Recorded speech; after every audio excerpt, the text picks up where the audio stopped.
Welcome back, guys. As you can see, my corner's filling up full of parts and I need to get to work on getting some of this stuff put on the cars. So I'm going to start off with these Moser 28 spline axles, 4 lug obviously. Why not 31 spline? Because I just want to see how far I can push the limits of a 28 spline Moser axle. I've heard people deep into the 600 horsepower doing 6,000 RPM launches and with a stock carrier and having no issues. So I'm gonna give them a run for their money and see how much abuse they can take.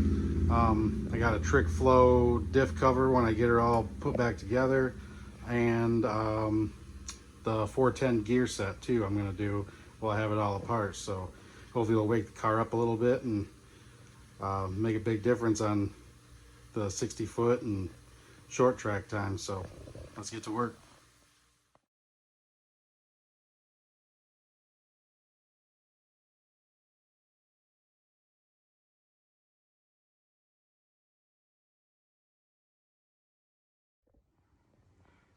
We got the diff cover off, and if you can see, this ring and pinion in here is like brand new still.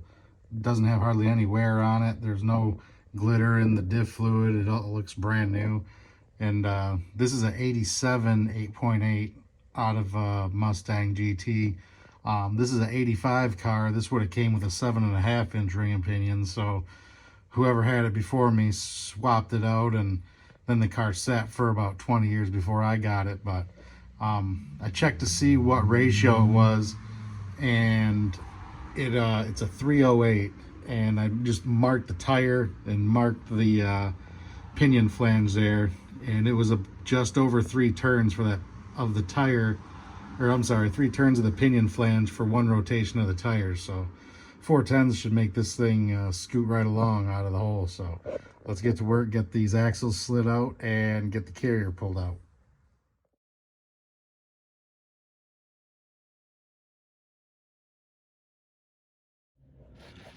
All right, well, I got the pinion installed for the second time.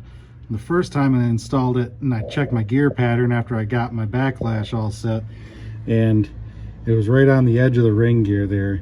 So that tells me that my pinion needs to be deeper and it's too shallow. So I added another 30 thousandths to it, and hopefully that gets me back to where I need to be. And we're gonna check the pattern again, and hopefully I don't have to tear this apart again. Let's see what happens. All right, so I'm getting ready to put my pinion back in, and for the second time. The first time my pinion depth was off, so I had to add another 30 thousandths shim to get that right.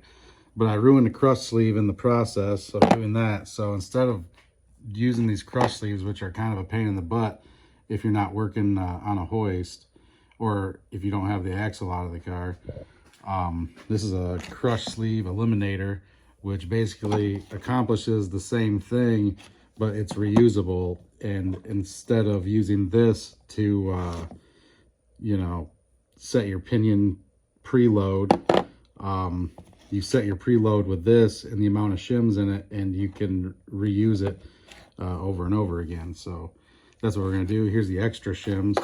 I measured this one and then added the amount of shims, and got it pretty close. So it was like 0.490 on the crush sleeve, and this one's 0.4925. So I'd rather be a little bit on the loose side, so I can kind of tune it down from there rather than being tight and having to add shims. So we'll check this, see if we can get the right inch-pound rotational force there, and then we can set our backlash and hopefully get this thing put back together soon. All right, so we got a good pattern on the gear now. Let's check on my backlash, and it looks like I'm right where I need to be. They want it between 8 and 12, and I'm about 9, so we're good to go there. I can slide my axles in. I heard that Moser axles are sometimes a little bit longer, so I might have to shave some off the ends, but I guess we'll see if I can get the C-clips in the pin in there. Let's get to work. I figured I'd share a tool that I got off of Amazon for like 20 bucks.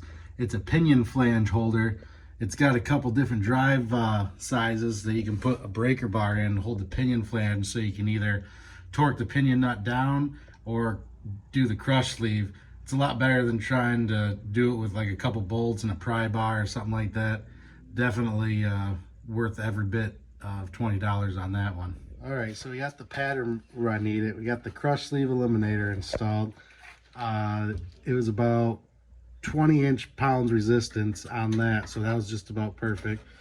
I'm gonna put the diff cover back on. Good thing I got this lube locker gasket. I've probably had this thing on and off 2 or 3 times now, so I can reuse that. And I was able to reuse the crush sleeve eliminator over and over again, so if I ever have to get back in here, it doesn't cost me a bunch of money and consumable things. So let's get the rear end cover back on, get some fluid in here. We'll run it through a couple gears just to make sure we don't have any whines or vibrations or anything, and then get this thing on the road and make a rip in it.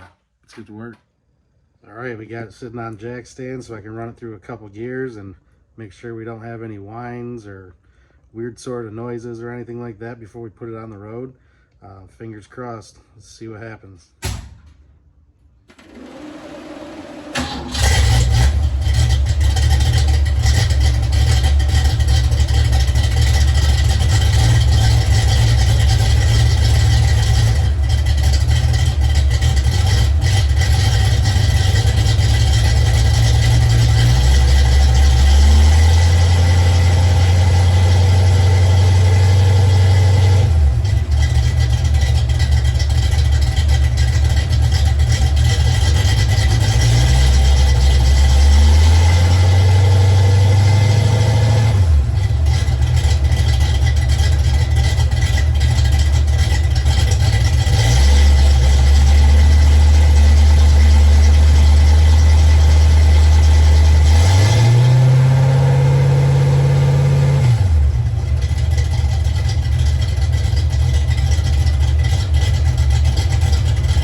All right, well, everything sounded good while it ran up there on the jack stands. I didn't hear any weird noises or anything, so let's run to the gas station. We'll get some fuel and take it for a little rip. Probably not going to get on it too hard just because I haven't really broke them in yet, but I'm real curious to see how much better it's going to accelerate through, you know, 4th gear or so. So let's get going.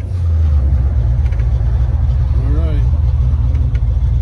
Let's see how much better it is out of the hole.